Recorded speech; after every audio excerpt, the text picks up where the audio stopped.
Okay, as far as the game Saturday, thought we did what we were supposed to do.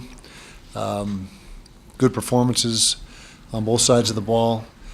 Travis Wilson was exceptional at quarterback. Kenny Palapoy had a big game at defensive tackle, even though they each played only half the game. Did a nice job. It was good to be able to get the twos a bunch of work. They played the entire second half, and those reps will be invaluable at some point in time for those guys.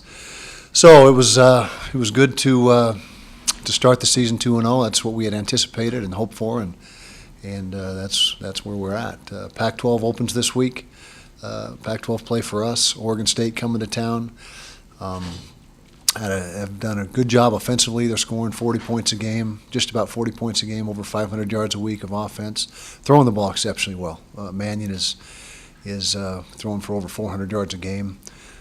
Exceptional pass efficiency rating is up in the 180s. So they're doing a nice job with their offense through 2 games. It's important to try to get started off on the right foot in Pac-12 play this year. We haven't been able to do that the last couple of years, so that's our objective, is to try to get started on the right foot this year. Questions? Kyle, Oregon State looks like they've struggled against the pass so far in their first 2 games. Looks like they ranked last in the conference in that. Is this a big week for your pass game, obviously, or is it a little more complicated than that? Well, we try to be balanced offensively, with the run and the pass, and I thought we were balanced last Saturday, and so that's not going to change. But I thought they did a pretty good job against Hawaii. I think they only gave up 250, somewhere in that range, total yardage, and so we got to be able to run the ball effectively to have the offense where we want it to be. And so I don't think there's going to be any more emphasis on the pass this week than in weeks past, but we'll see what happens. You mentioned some of the numbers Mannion's put up for Oregon State the last couple of weeks. What do you feel like the key will be against him defensively for you guys? Well, we got to get a pass rush. I think that's where it all starts, and not let him get comfortable back there and have all day to throw the football, because when he does, he's very effective. And so they have a lot of max protect schemes where they 3-man routes and keep in the tight end and the back to block, and we've got to be able to get pressure even when they're protecting with 7. Yeah, talking about their passing, just how do you feel? At the start of the year, you were concerned about the secondary, and how do you feel your secondary is shaping up at this point? Still am concerned. We've had some bright spots in the first 2 weeks with the secondary. We've also had some not so good things happen back there, and so it's a work in progress with our techniques, our fundamentals. Just playing the coverages as they're designed to be played, and so I think we've made progress. But like I said, it's still something that is going to be needing to be improved upon week in and week out from this point forward. Coach, I know you were looking for more aggression out of your run blocking, your run game, your offensive line. Mm-hmm. Did you feel like you got that this I think week? so. I think we took a step forward in that regard. We had over 300 yards rushing, so the overall yardage was very positive.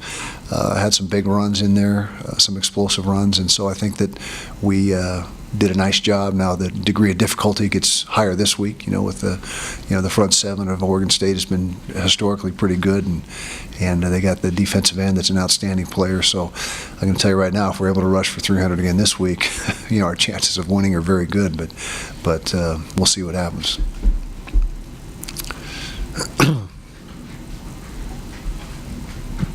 Coach, obviously Mannion is a top-tier quarterback in the conference. Do you think that it helps your preparation this week that you've already seen a Chucky Keaton, and you've seen some of the speed and athleticism of the wide receivers that you'll see out of Oregon State this week? Yeah, I think for sure. With Chucky, it was a big test for our defense, and although Mannion doesn't run the football like Chucky does, he's got a big arm, and the receiver Cooks has been his favorite target. The Cooks and the big tight end have been his 2 favorite targets, and so I think that the experience that we had trying to defend Utah State's offense will be a plus in this game. Although it's 2 different styles of offenses, but still the throw game for both teams is very good. Coach, are we going to see more of Lucky Radley after his big performance on Saturday? Yeah, Lucky played very well, over 100 yards rushing in the second half. With Kelvin and Bubba still being the lead backs, but Lucky certainly played exceptionally well and earned a right to carry the football more. So I guess to answer your question, yeah, he's going to be more prevalent, but I don't believe he unseated either of the other two guys. Kyle, I was curious what you thought of some of the outcomes, specifically Eastern Washington beating Oregon State, as you've watched the film on that a little closer, and then Washington State's win over USC. Yeah, well, the quarterback at Eastern made a ton of plays in that game, and they were very good offensively and just made play after play for the entire football game, and really couldn't, Oregon State couldn't slow them down. I mean, they had a bunch of yards and a bunch of points, and really the quarterback was the catalyst in that game. Very happy for Mike Leach. He's a close friend of mine, and that's a big win for Washington State, and to go into Southern Cal and get that win that hasn't happened for I don't know how many years, but it's been a long time since Washington State's been able to do that, and so again, kudos to Washington State and Coach Leach in particular.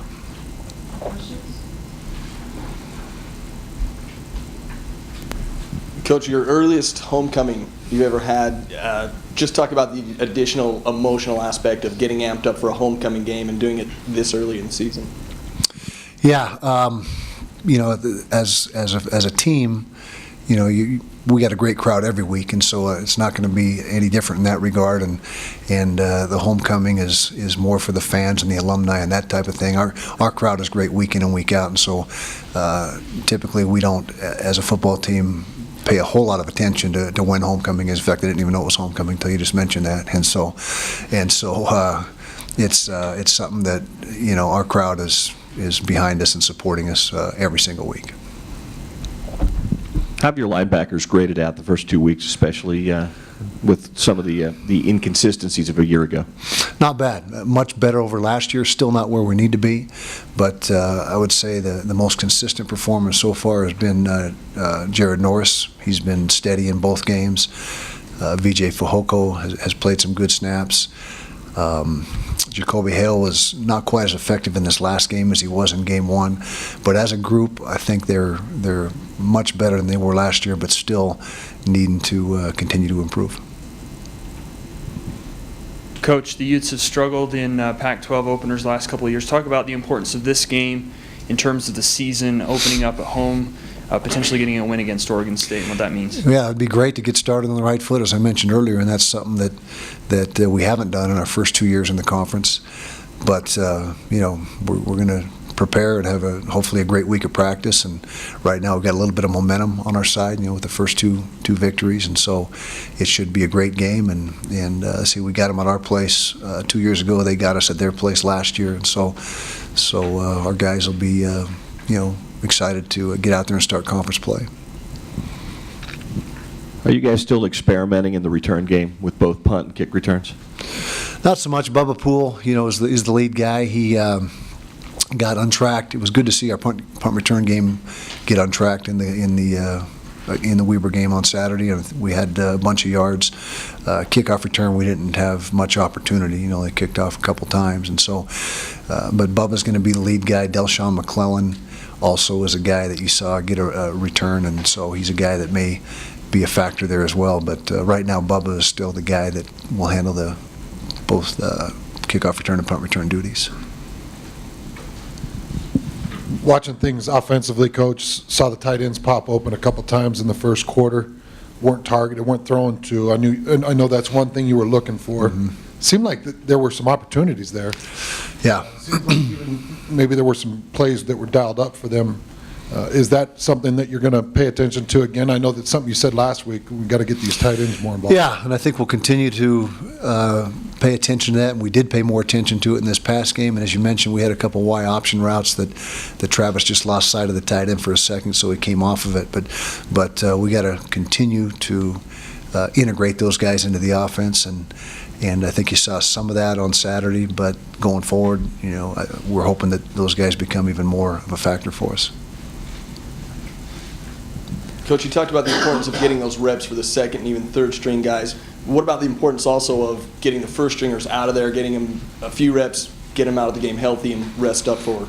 Yeah, that's another positive spin on it as well as your ones. They only played, depending on which side of the ball you're on, 30 to 45 snaps, and so I think that with the season as long as it is, 12-week season and as many snaps as you're having to defend these days, I think the wear and tear obviously in that game was very minimal, and so that's another positive as well as getting the twos reps, and so hopefully in the long run, in the big picture, that should be a positive for us.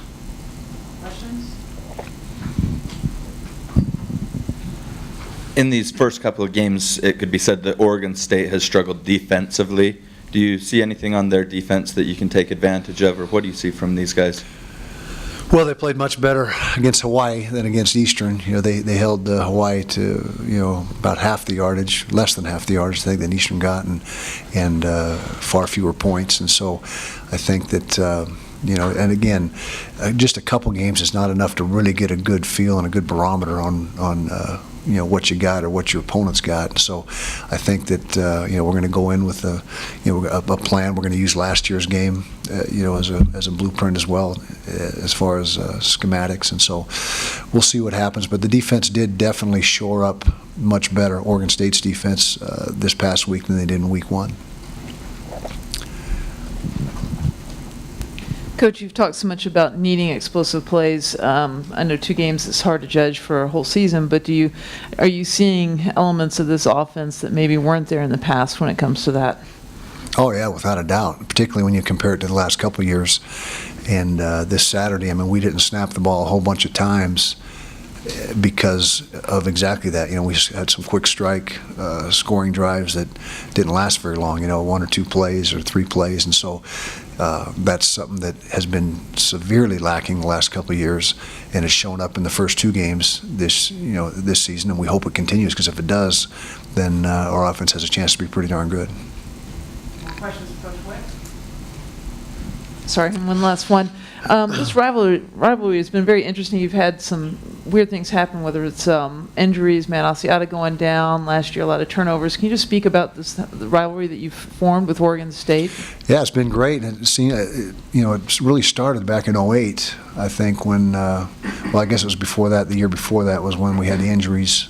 I think, am I correct there? Your memory is probably better than mine. But then in 2008, we had the great overtime game that really started I guess you could say the rivalry, and then it continued as soon as we joined the conference. But Mike Riley's done a great job with that program. They had a tremendous year last year. Still, like I said, like everyone in the country, trying to figure out who they are this year. But it's been a rivalry in a sense, and some good games. Last year was close, came up on the short end, but it's been good. It's been a good rivalry.